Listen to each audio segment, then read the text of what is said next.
Hello everyone, मेरा नाम सचिन राठौड़। ये जो हमारा वीडियो है ये है टेंस वीडियो लेक्चर 3, तीसरा वीडियो हम डेवलप कर रहे हैं। इससे पहले 2 वीडियो हमने बनाए हैं जिसमें हमने टेंस के बारे में बात की थी कि टेंस क्या होता है, हमें उसकी ज़रूरत क्यों है, किस तरीके से हिंदी के सेंटेंसेस को हमको इंग्लिश में ट्रांसलेट करने में टेंस हेल्प करता है। और हमने पढ़ा लास्ट वीडियो लेक्चर में टेंस वीडियो लेक्चर 2 में, जिसमें हमने सब्जेक्ट, वर्ब और ऑब्जेक्ट के बारे में बात की कि सब्जेक्ट, वर्ब एंड ऑब्जेक्ट क्या होता है। ये वीडियो लेक्चर 3 है, इसमें हम प्रेजेंट टेंस के पहले प्रकार प्रेजेंट सिंपल के बारे में, या हम उसे कहते हैं प्रेजेंट इंडेफिनिट के बारे में बात करेंगे। मींस हमारे टोटल 12 टेंस है, उसमें से हम हमारा पहला टेंस पढ़ने जा रहे हैं और वो है प्रेजेंट इंडेफिनिट टेंस। ओके, सो आपको दिख रहा होगा यहाँ पर प्रेजेंट इंडेफिनिट टेंस मैंने लिखा हुआ है। सबसे पहले मैंने लास्ट वीडियो लेक्चर में भी आप लोगों को बताया था कि कोई भी 12 टेंस है, मींस हमारे पास 12 टेंस है। ओके, तो 12 टेंस यदि है हमारे पास तो उसको हम पहचाने कैसे। ओके, हम कैसे आइडेंटिफाई करें कि एक सेंटेंस मान लो हमारे सामने आया तो ये सेंटेंस कौन से टेंस का है उन 12 में से, उसको पहचानने के लिए हर टेंस की एक आइडेंटिफिकेशन होगी, एक पहचान होगी, जिससे हमें पता चल जाएगा कि ये जो वाक्य है ये 12 टेंस में से किस प्रकार का वाक्य है।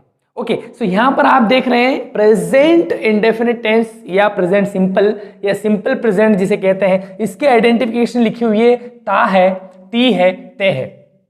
मीन्स सबसे पहले हमने जैसे लास्ट वीडियो में समझा था कि प्रेजेंट टेंस की पहचान होती है, हूं, हो। ओके, सो यहां पर लास्ट में यदि है, हूं, हो आ गया, मीन्स वो कौन सा टेंस है, प्रेजेंट टेंस। और प्रेजेंट टेंस के कितने प्रकार होते हैं, 4। तो उसमें से हम पहले प्रकार को पढ़ रहे हैं और वो है प्रेजेंट इंडेफिनिट। तो यहां पर प्रेजेंट इंडेफिनिट, तो ता, ते, ती किसकी पहचान हो गई, इंडेफिनिट की। सो यहां पर लास्ट में है प्रेजेंट टेंस की पहचान और उसके जस्ट पहले क्या है, ता, ते, ती, जो है इंडेफिनिट की पहचान। तो ये हमारे पास हो गया प्रेजेंट इंडेफिनिट टेंस। सो जिस भी किसी वाक्य में लास्ट में आप तो इस तरीके से समझिए कि जो भी वाक्य आपके सामने आया और उसके लास्ट में यदि आपको मिल गया ता है, ती है, ते है, मीन्स ताते ती क्रिया के साथ लगकर आना चाहिए। जैसे फॉर द एग्जाम्पल, मैं जाता हूं, बोलता हूं, देखता हूं, हंसता हूं, वह घूमने जाते हैं, वे पिकनिक पर जाते हैं, हम खाना बनाते हैं, वह पढ़ाई करती है, मैं गिटार बजाता हूं, ता हूं, ती हूं, ते हूं, ये वाले लास्ट में क्रिया के साथ लगकर आना चाहिए। तो उन वाक्यों को हम किनके वाक्य कहेंगे, प्रेजेंट इंडेफिनिट के वाक्य कहलाएंगे, सारे वाक्य जो हमने अभी पढ़े। अब यहां पर आप देखिए, हमने लास्ट में पढ़ा था कि किसी भी वाक्य को यदि कोई वाक्य हम बना रहे हैं तो वो 3 चीजों से मिलकर बना होता है, और उसको हमने कहा था subject plus verb plus object, जो इंग्लिश का हमारे पास फॉर्मूला है। और इन्हीं फॉर्मूले की हेल्प से हम क्या करेंगे, सेंटेंसेस को हिंदी टू इंग्लिश चेंज करेंगे, हिंदी से इंग्लिश में बनाना सीखेंगे। ओके, सो हमारे पास यहाँ पर 3 फॉर्मूले मैंने आपके सामने लिखे हुए, 3 सूत्र हैं। 3 फॉर्मूले की हेल्प से हम 3 प्रकार के सेंटेंसेस बनाएंगे। जैसे हम टोटल अभी फिलहाल हम पढ़ेंगे 3 प्रकार के वाक्य, 3 प्रकार के वाक्य बनाना सीखेंगे, फिर स्लोली और हम अलग अलग प्रकार के सेंटेंसेस बनाना सीखेंगे। लेकिन अभी स्टार्ट में हम सिर्फ 3 प्रकार के सेंटेंस बनाएंगे। पहला है हमारे पास अफर्मेटिव सेंटेंस, जिसे हम हिंदी में कहते हैं सकारात्मक वाक्य। अफर्मेटिव सेंटेंस मीन्स जिसमें नहीं का बोध ना हो, जिसमें नहीं ना आए। दूसरा होता है नेगेटिव सेंटेंस, नकारात्मक वाक्य, नाम से ही समझ में आ रहा है, नकारात्मक मीन्स नेगेटिव, जिसमें नहीं आता हो, जिसमें नहीं की बात हो। प्रश्नवाचक वाक्य, क्वेश्चन मार्क मीन्स यहां पर इसको बोल रहे हैं हम इंट्रोगेटिव सेंटेंस। इंट्रोगेटिव या इंटरोगेटिव सेंटेंस मीन्स जो प्रश्नवाचक वाक्य है, जिसमें प्रश्न पूछा गया हो, उसे हम कह रहे हैं प्रश्नवाचक वाक्य। तो आई होप आप समझ रहे हैं कि 3 प्रकार के वाक्य हम बनाना सीखेंगे अभी स्टार्ट में। पहला है अफर्मेटिव, दूसरा है नेगेटिव, तीसरा है इंट्रोगेटिव। 3 प्रकार के वाक्य। सकारात्मक मीन्स, जैसे मैं 3 एग्जाम्पल आपको बता दूं तीनों में। जैसे राम बाजार जाता है, अफर्मेटिव। राम बाजार नहीं जाता है, नेगेटिव। क्या राम बाजार जाता है, तो ये हो गया हमारा इंट्रोगेटिव। ये 3 प्रकार के हम सेंटेंसेस हिंदी टू इंग्लिश में बनाना सीखेंगे। अब यहां पर आ जाइए आप, हम देखते हैं सबसे पहले। जैसे आपको दिख रहा है यहां पर मैंने ए लिखा है, एन लिखा है और आई लिखा है। A means affirmative, N means negative और आई मीन्स इंट्रोगेटिव। तो ये 3 प्रकार के सेंटेंस, तो 3 प्रकार के हमारे पास फॉर्मूले भी है। 3 प्रकार के सेंटेंस हम हिंदी टू इंग्लिश बनाएंगे तो 3 प्रकार के फॉर्मूले भी हमारे पास होना चाहिए। तो यहाँ पर 3 प्रकार के फॉर्मूले हैं। अब हम 1 बाय 1 समझेंगे एक एक करके तीनों फॉर्मूलोस को कि उसमें क्या क्या है। जैसे फॉर द एग्जाम्पल, अभी मैं आपको स्टार्ट से बताऊं, यदि आपने वीडियो देखा है लास्ट वाला तो आप समझ जाएंगे यदि नहीं देखा है तो डिस्क्रिप्शन में लिंक है, आप जाकर जरूर देखिएगा। सब्जेक्ट लिखा हुआ है फॉर्मूले में, हमने पहले भी पढ़ा कि कोई भी सेंटेंस 3 चीजों से मिलकर बना होगा, सब्जेक्ट, वर्ब एंड ऑब्जेक्ट। सबसे पहले सब्जेक्ट के बारे में हमको पता है पहले से। सब्जेक्ट 2 प्रकार के होते हैं, सिंगुलर, प्लूरल, एक वचन, बहुवचन, या first person, second person, third person की तरह हम सिंगुलर और प्लूरल को डिवाइड करते हैं, ये हम पढ़ चुके हैं। इसके बाद है वर्ब की फर्स्ट फॉर्म। प्रेजेंट सिंपल या प्रेजेंट इंडेफिनिट में हम वर्ब की फर्स्ट फॉर्म लगाते हैं, और वर्ब की फर्स्ट फॉर्म मीन्स हमने पढ़ा था कि वर्ब के 4 रूप होते हैं, और उन 4 रूपों में से हम यहाँ पर प्रेजेंट इंडेफिनिट में पहले रूप का प्रयोग कर रहे हैं। ओके, वैसे ही नेक्स्ट है यहाँ पर एस और ई एस। वर्ब के साथ हमको यूज करना है, लगाना है एस और ई एस, तो ये हमको नहीं पता है, इसको हमको समझना है। इन द लास्ट हमारे पास ऑब्जेक्ट, हमें पता है ऑब्जेक्ट क्या होता है। सब्जेक्ट, ओके, ये पता है हमको। डू, डज, ये भी हमको पता है। ये होती है सहायक क्रिया, हेल्पिंग वर्ब। मैंने बताया था आपको कि वर्ब के 2 प्रकार होते हैं, एक होता है हेल्पिंग वर्ब, दूसरा होता है मेन वर्ब। तो यहाँ पर मेन वर्ब तो ये हो गई, और ये है हमारे पास हेल्पिंग वर्ब। सहायक क्रिया मीन्स, हेल्पिंग वर्ब क्या होता है? हेल्पिंग वर्ब मीन्स जो हमें सेंटेंस को बनाने में हेल्प करे, बस ये उसका यही काम होता है, इसीलिए उसका नाम ही रखा गया है हेल्पिंग वर्ब, सहायक क्रिया जो सहायता करे। नेक्स्ट नॉट, भैया नेगेटिव बना रहे हैं हम, तो नॉट तो लगाना ही पड़ेगा ना। नॉट का मीन्स होता है यहाँ पर हिंदी में नहीं। ओके, तो नहीं, फिर वर्ब की first form, in the last वही ऑब्जेक्ट। इंट्रोगेटिव में क्या किया गया है? सिंपल, आप देखें, सब्जेक्ट को बाद में और हेल्पिंग वर्ब को पहले लिख दिया है, तो इसको बोल रहे हैं हम इंट्रोगेटिव। देखो, डू, डज में से कोई एक लगेगा, plus subject plus verbs first form and in the last object, और क्वेश्चन मार्क। क्वेश्चन मार्क क्यों लग रहा है? क्योंकि इंट्रोगेटिव सेंटेंस है। ओके, सो आई होप आप लोगों को समझ में आया होगा कि ये 3 सूत्रों का हम यूज करने वाले हैं हम सेंटेंस बनाने के लिए। अब यहां पर आप देखें, सबसे पहले हमने पहचान तो कर ली है, कोई भी सेंटेंस को किस तरीके से पहचानेंगे कि वो प्रेजेंट इंडेफिनिट का हो। भाई प्रेजेंट इंडेफिनिट का सेंटेंस यदि वो है, तो हमको सबसे पहले सेंटेंस को देख के समझना पड़ेगा कि ये 12 टेंसों में से कौन से प्रकार का है भैया, तभी तो हम उस टेंस के फॉर्मूले लगाकर उसको इंग्लिश में चेंज करेंगे ना। यदि हमको नहीं पता है कि ये वाला वाक्य हिंदी का कौन से प्रकार का है, तो हम उसके सूत्र नहीं लगा पाएंगे और उसको चेंज नहीं कर पाएंगे। तो सबसे पहला काम हमारा होगा कि आइडेंटिफाई करना किसी भी सेंटेंस को कि ये कौन से प्रकार का है। अब यहां पर सबसे पहला हमारे पास सेंटेंस लिखा हुआ, आप देखें, राम बाजार जाता है। मैं आपको डिटेल में समझाता हूं। राम बाजार जाता है, यहां पर ये टेंस का वाक्य है क्योंकि इसमें क्रिया हो रही है सब्जेक्ट के द्वारा। हमको सब्जेक्ट, वर्ब एंड ऑब्जेक्ट के बारे में पता है।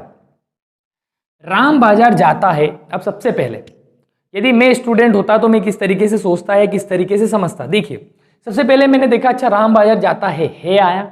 ओके, तो मेरे पास 3 टेंस है, present tense, past tense, future tense. Present tense की पहचान क्या होती है, हूं। अच्छा, है आ गया मीन्स ये वाक्य प्रेजेंट टेंस का है, ये मैं समझ चुका हूं कि ये प्रेजेंट टेंस का है। लेकिन मेरे पास दूसरी प्रॉब्लम यहां पर खड़ी हो गई कि प्रेजेंट टेंस का तो है, लेकिन प्रेजेंट टेंस के कितने प्रकार होते हैं? 4। ओके, 4 टाइप्स होते हैं प्रेजेंट टेंस के। तो उन चारों में से किस प्रकार का वाक्य है उसको पहचानना है मुझे। तो यदि आपको टेंस पहचानना है तो लास्ट के वर्ड को देखना है, और यदि किसी टेंस के प्रकार को पहचानना है तो उससे जस्ट पहले वाले वर्ड को देखना है। मीन्स है से समझ में आया प्रेजेंट टेंस, और उसके जस्ट पहले वाले से समझ में आया इंडेफिनिट। अभी थोड़ी देर पहले मैंने बताया था कि तातेती किसको इंडिकेट करते हैं? प्रेजेंट के इंडेफिनिट टेंस को। इंडेफिनिट टेंस को इंडिकेट कौन कर रहा है? तातेती। और है किसकी पहचान है? प्रेजेंट की। तो सिंपल, प्रेजेंट सिंपल या प्रेजेंट इंडेफिनिट। तो तातेती पहचान हो गई यहां पे हमारी इंडेफिनिट की, ये एक प्रकार हो गया। और टेंस कौन सा है? प्रेजेंट। तो प्रेजेंट इंडेफिनिट। तो ये इतना इजी है हमारे लिए किसी भी वाक्य को पहचानना कि वो कौन से टेंस का है और कौन से टेंस के कौन से प्रकार का है। सिर्फ टेंस पहचान लेने से काम नहीं होगा, हमको उस टेंस के 4 प्रकार है हर टेंस के, तो वो प्रकार को भी पहचानना हमको आना चाहिए। तो आई होप आप लोग समझ गए होंगे कि किस तरीके से प्रेजेंट इंडेफिनिट टेंस को आइडेंटिफाई करना है। सिंपल, जब भी किसी सेंटेंस के लास्ट में ता है, ती है, ते है आ जाएगा वर्ब के साथ लगकर, तो हम समझ जाएंगे कि वो प्रेजेंट टेंस के पहले प्रकार, पहले टाइप प्रेजेंट इंडेफिनिट या प्रेजेंट सिंपल टेंस का वाक्य है। ओके, सो अब हम सेंटेंस को ट्रांसलेट करने की कोशिश करते हैं, ट्रांसलेट करके देखते हैं कि कोई भी सेंटेंस को हम किस तरीके से ट्रांसलेट कर सकते हैं फॉर्मूले का यूज करके, फॉर्मूले की हेल्प लेकर। तो यहां पर आपके सामने सेंटेंस है, राम बाजार जाता है। हमने अभी समझा कि ये प्रेजेंट इंडेफिनिट का टेंस है, हमने आइडेंटिफाई कर लिया, हमको पता चल चुका है कि ये प्रेजेंट इंडेफिनिट का है। अब इसको पहचानेंगे कि ये 3 प्रकार के वाक्य हम बना रहे हैं, अफर्मेटिव, नेगेटिव, इंट्रोगेटिव। तो ये तीनों में से कौन सा, क्योंकि 3 सूत्र है हमारे पास, तो अफर्मेटिव का सूत्र लगाए, नेगेटिव का, इंट्रोगेटिव। तो ये सेंटेंस क्या इसमें नहीं आ रहा है क्या? नहीं। इसमें प्रश्नवाचक चिन्ह है? नहीं। मीन्स ये अफर्मेटिव सेंटेंस है। तो अफर्मेटिव का सूत्र लगाएंगे हम, और अफर्मेटिव का सूत्र लगाकर हम सेंटेंस को बनाना स्टार्ट करेंगे। आप देखिए हम किस तरीके से सेंटेंस को बनाते हैं। देखिए, राम बाजार जाता है, ता है आया मतलब प्रेजेंट इंडेफिनिट का वाक्य, अफर्मेटिव सेंटेंस है तो अफर्मेटिव का सूत्र। एज इट इज मैं सूत्र को देखते जाऊंगा और सेंटेंस बनाऊंगा। देखिए, सबसे पहले सूत्र हमारा फॉर्मूला क्या रहा है, सब्जेक्ट लिख दे। तो सब्जेक्ट कौन है, जो काम को कर रहा है, जाने का काम कौन कर रहा है, राम। तो ये मैंने लिखा राम, ये मेरा सब्जेक्ट है राम। ओके, फिर हमारा फॉर्मूला कह रहा है कि वर्ब की फर्स्ट फॉर्म लगाना है। तो वर्ब की फर्स्ट फॉर्म क्या है, यहां पर जाना की क्रिया हो रही है, जाने की, और जाना मीन्स क्या होता है, गो। ओके, फाइनल समझ में आ रहा हो, गो लिख दिया हमने। अब हमारा फॉर्मूला कह रहा है कि वर्ब की फर्स्ट फॉर्म के साथ या तो एस जोड़ो या तो ईएस जोड़ो, या तो एस लगाना है हमको इस वर्ब में या तो ईएस लगाना है। ओके, तो अब हमको ये समझना होगा कि एस कब लगता है, ईएस कब लगता है। आपके सामने यहां पर लिखा हुआ देखें, जब क्रिया के आखिरी अक्षर में, जो भी क्रिया हमारे पास वर्ब है उसके आखिरी अक्षर जो है वो, यदि आखिरी अक्षर में ये वाले सारे अक्षर आ गए, ये वाले सारे वर्ड्स आ गए, मीन्स CH आ गया, SH, SS, X, O, Z, इनमें से यदि कोई आता है तो हम ES लगाते हैं, और यदि इनमें से कोई नहीं आएगा तो हम सिंपली S लगा देंगे। समझते हैं? जैसे देखिए यहां पर क्या आ रहा है, O, तो O इन 5 अक्षरों में आ रहा है क्या, 6 अक्षरों में? डेफिनेटली आ रहा है, ये रहा O। तो O आ गया, मीन्स वर्ब के लास्ट अक्षर में, लेटर में यदि ये वाले अक्षर आते हैं तो हम लगा देंगे ES। तो यहां पर क्या लगेगा, ES। क्यों लगाया भैया ES, क्योंकि O आ गया है।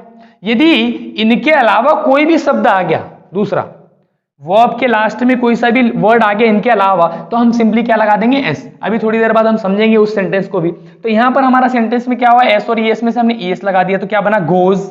और ऑब्जेक्ट क्या है, यहां पर ऑब्जेक्ट है टू मार्केट। मार्केट हमारा क्या है, ऑब्जेक्ट है। टू एक प्रीपोजिशन है, जो हम आने वाले वीडियो लेक्चर्स में जब प्रीपोजिशन का कॉन्सेप्ट यहां पर समझेंगे तब आपको समझ में आ जाएगा कि टू क्यों लगाया गया है। अभी आप समझे कि टू मार्केट हमारा ऑब्जेक्ट है। तो क्या सेंटेंस बना हमारा, सब्जेक्ट राम, वर्ब गो, गो में ES लगाया क्योंकि O वो 5 वर्ड्स में आ रहा है, 6 वर्ड्स में, तो हमने लगा दिया गोज। अब टू मार्केट हमारा ऑब्जेक्ट, तो सेंटेंस बना हमारा Ram goes to market. I hope आप लोगों को समझ में आ रहा होगा। एक और सेंटेंस हमारे पास, मैं गिटार बजाता हूं।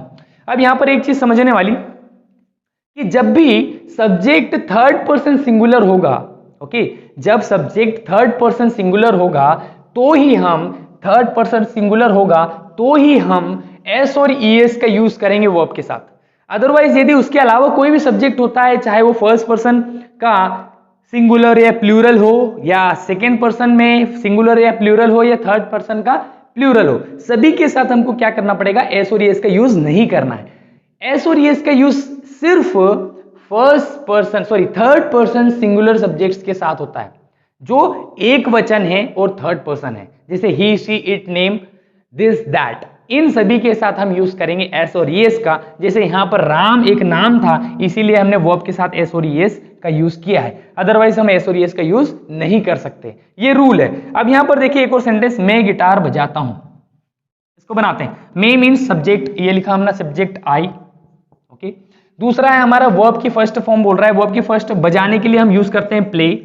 अब यहां पर फिर बोल रहा है S और ES को लगाना है, तो यहां पर S और ES नहीं लगेगा। क्यों? क्योंकि यहां पर सब्जेक्ट क्या है हमारा, I, जो थर्ड पर्सन सिंगुलर नहीं है, और थर्ड पर्सन सिंगुलर नहीं होने के कारण हम वर्ब में S और ES नहीं लगा सकते, तो यहां पर प्ले में S और ES नहीं लगेगा। इन द लास्ट ऑब्जेक्ट क्या हमारा, बजाना, तो आई प्ले गिटार, तो यहां पर गिटार बजाने की बात हो रही है, तो आई प्ले गिटार। ओके, इस तरीके से बनेगा अफर्मेटिव सेंटेंस। ओके फ्रेंड्स, अब हम समझेंगे कि नेगेटिव और इंट्रोगेटिव सेंटेंस किस तरीके से बनते हैं। जैसे आप लोगों को दिख रहा हो यहां पर हमारे पास नेगेटिव और इंट्रोगेटिव के लिए फॉर्मूला अलग से हैं। 3 फॉर्मूले हमारे पास 3 प्रकार के वाक्य को बनाने के लिए यहां पर है। पहला हमने बनाया अफर्मेटिव, दूसरा सेंटेंस हम बना रहे हैं, जैसे देखिए सूत्र को, फॉर्मूले को देखकर हमको सेंटेंस को बनाना है। यहां पर देखिए राम बाजार जाता है, अब नेगेटिव कैसे बनेगा, नहीं लगाना है हमको, राम बाजार नहीं जाता है। ओके, तो हम फॉर्मूले को देखेंगे, नेगेटिव सेंटेंस बना रहे हैं तो नेगेटिव के फॉर्मूले को देखना होगा, तो नेगेटिव के फॉर्मूले को देखकर हम बना रहे हैं। सबसे पहले हमारा फॉर्मूला कह रहा है सब्जेक्ट को लिखना है, सब्जेक्ट क्या है हमारा, राम। ओके, अब यहां पर हमारे पास आता है कि डू और डज, दो हेल्पिंग वर्ब है हमारे पास, तो इन दो हेल्पिंग वर्ब में से कौन सी हेल्पिंग वर्ब लगाएं, डू लगाएं या डज लगाएं। तो डू लगाना है या डज लगाना है, यहां पर हमने लिखा है कि थर्ड पर्सन सिंगुलर्स के साथ हमको लगाना है डज, और बाकी जितने भी सब्जेक्ट बचे हैं, means first person singular, first person plural, second person singular और प्लूरल, और थर्ड पर्सन प्लूरल, इन सभी के साथ हमको यूज करना पड़ेगा डू का। तो यहां पर थर्ड पर्सन सिंगुलर, हमारे पास नाम है किसी का राम, तो राम नाम जो होता है वो थर्ड पर्सन सिंगुलर होता है, तो थर्ड पर्सन सिंगुलर के साथ हम लगाएंगे डज। तो यहां पर मैंने लिखा डू और डज में से हमने लगाया डज, तो ये है हमारा डज। डज नेगेटिव बना रहे हैं तो नॉट लगाना पड़ेगा, तो डज के बाद ये लगाया नॉट। एंड वर्ब के फर्स्ट फॉर्म क्या है हमारे पास, गो, एंड ऑब्जेक्ट हमारा as it is to mark it. Okay, so यहां पर कुछ स्टूडेंट्स के साथ कंफ्यूजन ये होता है कि वो क्या करते हैं, गोज यहां पर अफर्मेटिव में लगा है तो वो क्या सोचते हैं कि नेगेटिव में भी गोज लगेगा, लेकिन नेगेटिव में गोज नहीं लगाना है। नेगेटिव में गोज नहीं लगेगा, उसका कारण ये है कि सबसे पहली चीज तो हमारे पास नेगेटिव और इंट्रोगेटिव के फॉर्मूले को आप देखो, यहां पर कहीं पर भी एस और येस का मेंशन नहीं किया गया है, जिक्र नहीं किया गया है, तो हमको नहीं लगाना है। दूसरी चीज, यदि फिर भी क्वेश्चन आ रहा है कि सर क्यों नहीं लगता, तो देखिए यहां का जो गोज का ईएस है वो हमने डू के साथ लगाकर डज बना लिया, तो डबल डबल हमको एस ईएस लगाने की जरूरत नहीं है। तो नेगेटिव और इंट्रोगेटिव में कभी भी हमको एस और ईएस का यूज नहीं करना है। प्रेजेंट इंडेफिनिट के सारे वाक्यों में सिर्फ अफर्मेटिव में एस और ईएस का यूज होगा, और अफर्मेटिव में भी कब, जब सब्जेक्ट थर्ड पर्सन सिंगुलर हो। बाकी सभी सब्जेक्ट के साथ हम एस और ईएस का यूज नहीं करते हैं। एज इट इज हम इस सेंटेंस में बनाते हैं कि मैं गिटार नहीं बजाता हूं, सब्जेक्ट हमारे पास क्या है, आई। अब यहां पर आई जो है फर्स्ट पर्सन सिंगुलर है, इसलिए उसके साथ क्या लगेगा, डू, क्योंकि ये थर्ड पर्सन सिंगुलर नहीं है, तो हम लगाएंगे डू। हमने फॉर्मूले को देखकर बनाया सब्जेक्ट, फिर लगाया डू। अब बोल रहा है नेगेटिव के लिए हम बोल रहे हैं नॉट लगाना पड़ेगा, क्योंकि नेगेटिव सेंटेंस है। वर्ब के फर्स्ट फॉर्म क्या है, गो, ये लिखा मैंने गो, एंड एज इट इज आ जाएगा ऑब्जेक्ट टू मार्क इट, तो ये हमारा बना नेगेटिव सेंटेंस।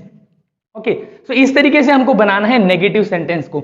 डू और डज हेल्पिंग वर्ब का यूज करके हम नेगेटिव और इंट्रोगेटिव बनाते हैं। अब यहां पर हम बनाते हैं इंट्रोगेटिव सेंटेंस। इंट्रोगेटिव सेंटेंस आप देखिए, यहां पर डू और डज लिखा है, पहले डू और डज लिख दिया है, फिर सब्जेक्ट को लिखा है। ओके, सो यहां पर हम सेंटेंस बनाएंगे कि क्या राम बाजार जाता है, हमारा इंट्रोगेटिव सेंटेंस बनेगा कि क्या राम बाजार जाता है। तो यहां पर डज लगेगा, क्यों, ये तो अंडरस्टूड है, क्योंकि सब्जेक्ट हमारे पास अभी भी क्या है, राम, जो थर्ड पर्सन सिंगुलर है, तो हम लगाएंगे क्या, डज। तो डज जो है वो थर्ड पर्सन सिंगुलर के साथ लगता है। ओके, फिर हमारा डू और डज में से डज लगाया, अब बचा सब्जेक्ट। सब्जेक्ट क्या है हमारा, राम, तो डज राम, वर्ब की फर्स्ट फॉर्म क्या है, go, and as it is to mark it हमारा ऑब्जेक्ट, और लास्ट में क्वेश्चन मार्क। यहां पर भी जैसे देखिए, क्या मैं गिटार बजाता हूं, तो सबसे पहले क्या लगा देंगे, यहां पर भी अंडरस्टूड है कि भैया डू लगेगा, क्योंकि थर्ड पर्सन सिंगुलर नहीं है आई, तो यहां हमने लिखा do, and second is I, and verb है हमारी गो, एंड टू मार्क इट हमारा है ऑब्जेक्ट। तो ये हमारा बना प्रश्नवाचक इंट्रोगेटिव सेंटेंस। इस तरीके से हमको यूज करना है। अब यहां पर आप एक चीज और ध्यान रख सकते हैं हमेशा के लिए, कि जब भी आपको नेगेटिव और इंट्रोगेटिव सेंटेंस बनाना है, जब भी आपको प्रश्नवाचक बनाना है या नकारात्मक वाक्य बनाना है, तो ये पूरी इंग्लिश के लिए, पूरी इंग्लिश में कोई सा भी कॉन्सेप्ट आप पढ़ रहे हो, ओके, कोई सा भी कॉन्सेप्ट आप पढ़ रहे हो, आपको यदि नेगेटिव बनाना है, तो नेगेटिव बनाने की ट्रिक ये है कि जो भी सेंटेंस आप बना रहे हो उसमें जो हेल्पिंग वर्ब होती है, सहायक क्रिया, उसके बाद नॉट लगा देना, सिंपल। जैसे हम पूरे 12 टेंस पढ़ेंगे तो हर टेंस में ऐसा ही होगा। नेगेटिव बनाने के लिए हम हेल्पिंग वर्ब के बाद क्या लगा देंगे, नॉट। इंट्रोगेटिव बनाने का फॉर्मूला, इंट्रोगेटिव बनाने के लिए जो भी सेंटेंस आप बना रहे हैं उसमें जो हेल्पिंग वर्ब है उसको पहले लिख दें और सब्जेक्ट को बाद में। इस तरीके से बनता है इंट्रोगेटिव सेंटेंस। ओके, ये पूरी इंग्लिश में यूज होगा, इसी तरीके से आपको सेंटेंसेस बनाना है। आई होप आप लोगों को समझ में आया होगा कि अफर्मेटिव, नेगेटिव और इंट्रोगेटिव सेंटेंस को किस तरीके से हिंदी टू इंग्लिश में चेंज किया जाता है टेंस की हेल्प से। सो ये हमारा था प्रेजेंट इंडेफिनिट टेंस, जिसकी पहचान थी ता है, ती है, ते है। जब भी कोई वाक्य में लास्ट में ता है, ते है, ती है आ जाएगा तो हम समझ जाएंगे वो प्रेजेंट इंडेफिनिट का वाक्य है। और यहां पर थर्ड पर्सन सिंगुलर्स के साथ हम डज हेल्पिंग वर्ब यूज करते हैं प्रेजेंट इंडेफिनिट में, और बाकी सारे बचे हुए सब्जेक्ट्स के साथ हम डू हेल्पिंग वर्ब का यूज करते हैं। और यहां पर भी मैं हमेशा कहता हूं मेरे स्टूडेंट्स को कि हर टेंस में कुछ बातें होती है याद रखने वाली। तो यहां पर 3 चीजें याद रखना है आपको प्रेजेंट इंडेफिनिट में। पहली कि एस और एस कब लगता है, दूसरी एस और एस कब नहीं लगता है, एंड लास्ट तीसरी कि डू और डज कब लगता है। और इन सभी चीजों के बारे में हमने समझा कि डू डज कब लगेगा और एस और एस कब लगेगा, कब नहीं लगेगा, ये सारी चीजें हमने डिस्कस की है। तो इस तरीके से हम एक और वीडियो लेक्चर बनाएंगे जिसमें हम एक्सरसाइज वीडियो लेक्चर बनाएंगे, जिसमें मैं आपको बहुत सारे सेंटेंसेस प्रेजेंट इंडेफिनिट के लेकर आऊंगा, जिसमें हम समझेंगे कि और किस तरीके से सेंटेंसेस को इंग्लिश में ट्रांसलेट किया जा सकता है प्रेजेंट इंडेफिनिट के sentence. Okay, I hope friends आप लोगों को समझ में आया। और भी यदि आप लोगों को ऐसा लग रहा है कि नहीं सर ये बहुत लेंदी है, हमको समझ में नहीं आ रहा है, तो मैं हमेशा कहता हूं ये स्टार्ट है, शुरुआत है, नई चीज है आपके लिए, तो थोड़ा सा डिफिकल्ट होगा स्टार्ट में, लेकिन जैसे धीरे धीरे धीरे आप बढ़ते चले जाएंगे, ग्रेजुअली आपको सारी चीजें अंडरस्टैंड होने लग जाएगी, समझ में आने लगेगी। तो अभी से आप इतना टेंशन नहीं लेना है, लोड नहीं लेना है कि नहीं सर हमको समझ में नहीं आ रहा है, कोई बात नहीं, 100 में से 20% 10% समझ में आया, it's okay. Okay, so I hope friends आप लोगों को ये वीडियो लेक्चर पसंद आया होगा। यदि पसंद आया है तो लाइक करें, शेयर करें एंड चैनल को सब्सक्राइब करना ना भूलें। तब तक के लिए हम मिलेंगे नेक्स्ट वीडियो में। Keep growing, keep learning and we can do it. Bye bye.